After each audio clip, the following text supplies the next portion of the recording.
잘 보셨습니까? 네, 다른 영상이 아니고 저희가 지금 눈앞에 처해져 있는 현실인데요.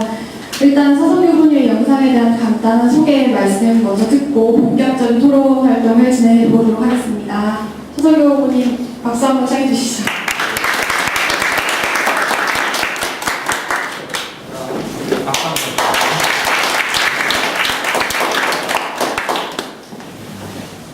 아까 영상의 마지막 부분에 나왔던 말이 뭐죠? 영상으로 이 마지막에 나왔던 말. 우리의 문제는 우리가 고민하고 우리가 해결을 해야 됩니다. 남들이 해결해 줄 수 없습니다. 여러분들 학교 생활하고 취업 문제, 인생을 살아가는 문제 누가 대신 해결해 줄 수 있습니까? 없죠. 여러분들이 스스로 나서서 해결해야 됩니다. 제가 제일 좋아하는 말 중에 하나가 청년이 살아야 나라가 산다는 말이 있습니다. 어떤 유명하신 분이 책도 쓰셨는데 이런 현실의 대학생들의 문제를 앞으로 해결하기 위해서 벌써 2005년부터 대학생들과 함께 고민을 해왔고 많은 정책 제안을 받기도 했습니다. 그래서 많은 부분들은 정책으로 실현시켰던 적도 있고요. 그럼에도 불구하고 아직까지 정책으로 여러분들을 지원하고 도와줘야 할 부분이 많기 때문에 오늘 이런 자리를 마치게 됐습니다. 이태백 다 아시죠? 아까 나왔는데 20대 태반이 벽했던 말인데 저는 이태백은 아니지만 사오정이라는 말이 있어요. 사오정 45세 정년퇴직입니다. 저는 45세가 넘었거든요. 저도 지금 이제 곧 실직자가 될 그런 위기에 처해서 여러분들과 함께 정말 그 직장인 문제, 취업 문제에 대해서 굉장히 심각하게 고민을 많이 하고 있습니다. 저도 그 서울에 있는 상명대학교라고 있는데 대학교에서 한 교수를 2년 맡고 있습니다. 학생들이랑 토론하고 공부하면서 학생들이 느끼고 있는 현실의 문제들 많이 느꼈고 해결하기 위해서 노력을 많이 해왔습니다. 제가 대학생 전체 통계를 보니까 우리나라 2년제, 4년제 대학생 총 숫자 약 350만 명 됩니다. 그 중에서 지금 대학교를 다니고 있는 사람은 230만 명밖에 되지 않습니다. 120만 명은 뭐하죠? 다 휴학 상태입니다. 왜 휴학을 하죠? 제가 조사를 해보니까 휴학하는 첫 번째 이유가 취직 준비를 하기 위해서 휴학을 했다고 합니다. 그러니까 취업과 학업을 동시에 준비를 하기 힘들기 때문에 일단 휴학을 하고 취직 준비를 하고 다시 복학을 해서 학업을 마치고 바로 취직하려고 하는 정도로 굉장히 힘든 상황입니다.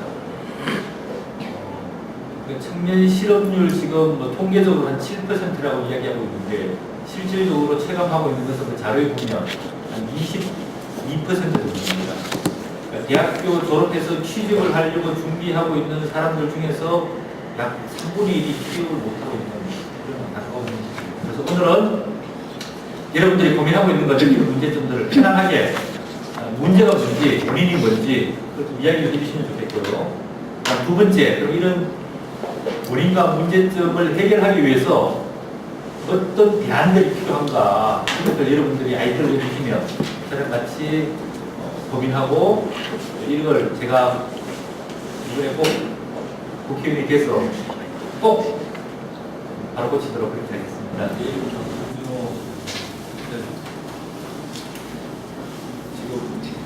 지금 취업의 어려움과 대학가에서 스펙 쌓기 열풍 많이 있는데 이에 대해서 어떻게 생각해요? 지금 한국의 경제 상황이 많이 어렵다 보니 이제 취업의 문이 많이 좁아져서 이제 대학생들이 이제 살아가기 위해서 남들 하는 만큼 해야 이제 어느 기업인 서류가 통과할 수 있기 때문에 그래도 좀 자연 발생적으로 어쩔 수 없는 현상이긴 한데 이런 과잉 현상이 좀 심하다고 생각하고 있습니다. 그래서 학생 개개인으로서 이렇게 참 상황을 타개하기 좀 힘들 것 같고요. 국가 정책상 이런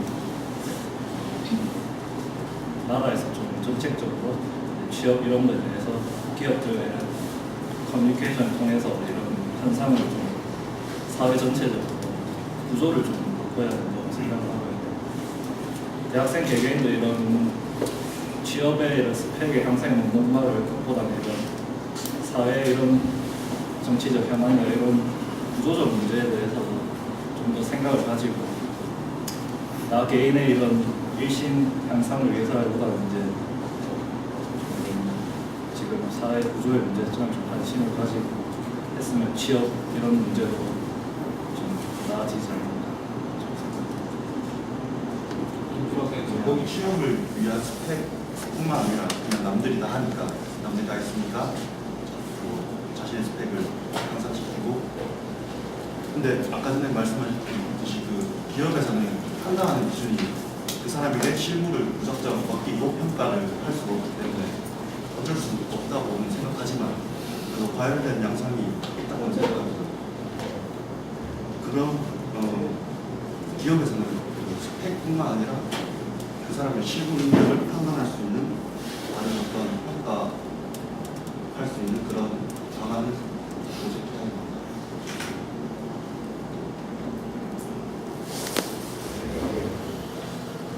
그럼에도 불구하고 자기가 원하는 기업, 원하는 직장, 원하는 일 찾기는 이제 어려운 것 같습니다.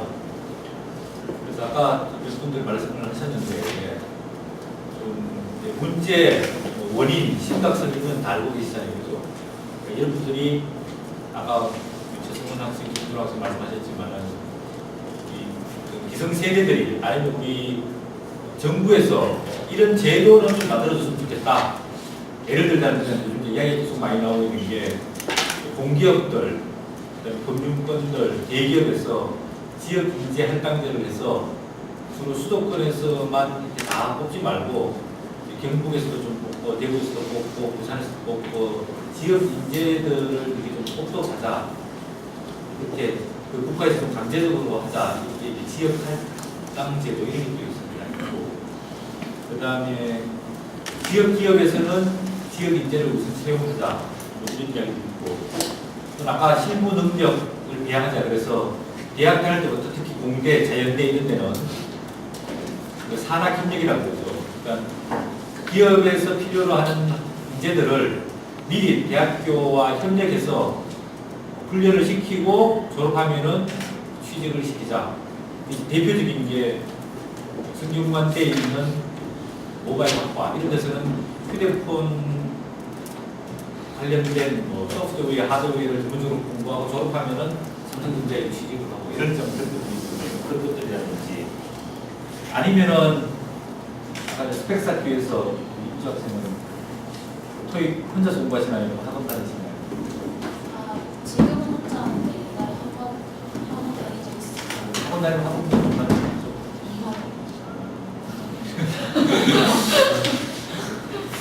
그래서 제가 상명대학교 있을 때 보니까 학생들 방학 동안에 의학학원 다니거나 컴퓨터 자격증 학원을 다닐 때 국가에서 지원해주는 제도가 있습니다. 많게는 50%, 적게는 30% 지원해주는 제도가 있는데 여러분 아실지 모르겠는데 뭐 그런 걸 좀 확대해달라든지 아니면 해외 봉사활동이 큰 스펙이니까 대학생들 해외 봉사할 수 있도록 기회를 많이 늘려달라 뭐 이런 것도 있고 이명박 정부 초기에는 10만 해외 청년 뭐 인턴제 이렇게 해가지고 5년 동안에 매년 2만 명씩 1년 동안에 해외 인턴으로 보내도록 하자. 그러다가 처음에 첫 해만 실행을 하다가 실패를 해가지고 남들이 실행을 못했어요.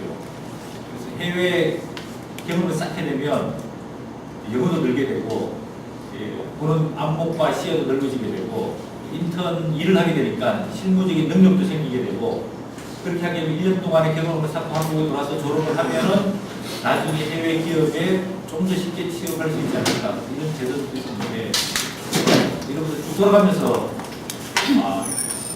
대학생들이 좀 능력을 키워가지고 자기가 원하는 직장에 취직할 수 있도록 정부에서 지원을 해주거나 제도를 펼쳤으면 좋겠다 하는 게 있습니다.